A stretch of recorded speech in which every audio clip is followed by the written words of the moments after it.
Hello everyone and welcome back to the Finance Guardian channel. The idea of setting money aside seems pretty straightforward, but it is definitely easier said than done considering the average personal savings rate in the United States today is just 11.9%.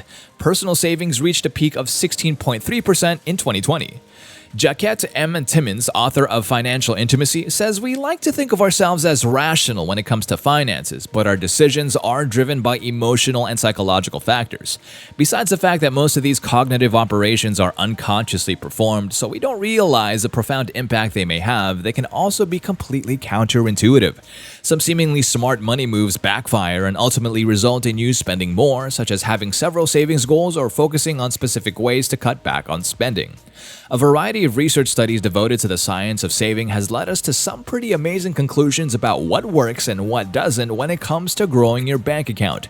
Today, we're sharing with you 7 psychological tricks to save you more money every month. Subscribe to our channel, click the bell beside it, and let's get started. Number 1. Try to use as much cash as possible.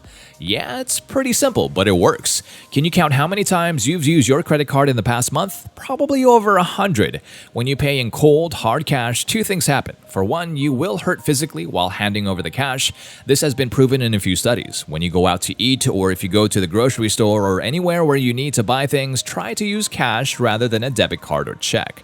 With cash, you are emotionally attached to the tangible material. Having to hand a cashier 8 $20 bills is actually more painful than just swiping your card because it feels like you have to give less. Always try to have cash on you and limit how many swipes you make. If you only carry hundreds on hand, that's a plus. Does anyone really want to break a crisp $100 bill for gas station candy or milk at the grocery store? Not me for sure. The second one is that it is psychologically easier to spend smaller bills than it is to spend larger bills because our brains perceive them as limited and valuable resource. Hoarding those resources for future use is hardwired into our minds. The brain is more likely to light up when watching someone burn a $20 bill when they burn a $1 bill, and you can guess what happens when they watch someone burn a $100 bill, right? When you pay with cash, you can also easily keep track of how much you have left. This currency is physical and limited, unlike a credit card which is imaginary and seemingly limitless. Number 2. Have a change jar. When you pay with cash, you're likely to accumulate a lot of change. You'll have quarters, dimes, and nickels. Keep them in your pockets throughout the day and you can deposit them into a covered jar at night. But why do you want to cover it up? There will come a day when you will stick a quarter in it and realize it won't fit. That's when you've filled it up. To make it even more entertaining, you can play a game to guess how close you are to filling up your jar. Netflix, Hulu, and a few cups of coffee can all be paid for with just $1 a day. Number 3. Convert prices into hours. People often earn money for every hour they work. For instance, if you are paid $16 an hour and work 8 hours a day, you will earn $128. Both of us know that this is not what you keep because taxes have to be deducted. Let's say you pay 20% tax on that. You'll get to keep $102.40. So the next time you book a hotel room on vacation or upgrade your phone, do the math and figure out how many hours you would need to work in order to afford it. If you want to buy a MacBook Pro 16-inch in March 2022, you would need to work 196 hours at $16 an hour with a 20% tax rate. That's a whole 24-day period to afford a MacBook. The same budget would require you to work 39 weeks, 1,562 hours in order to afford a $20,000 car, not to mention insurance, gas, and maintenance.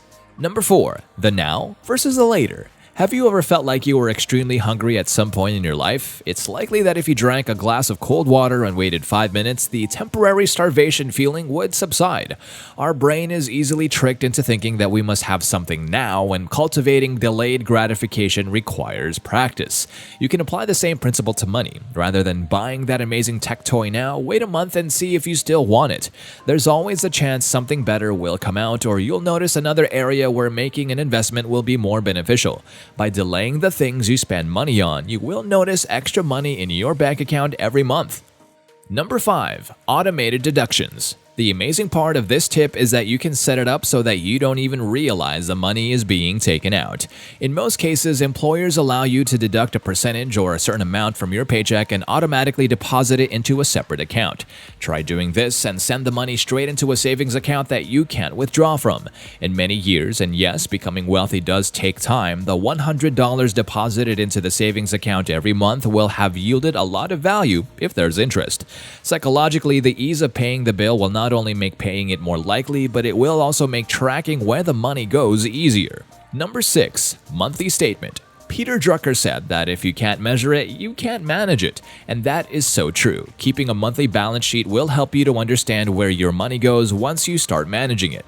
When you realize how much money you spend on little things like food and small gifts, you'll be surprised. Here's how to do it, and I recommend that you try it too. On the top, write down your expenses and monthly payments, such as your phone bill, rent, VideoScribe, automatic savings deductions, loan payments, and any other small personal expenses you pay with the dates when they are deducted.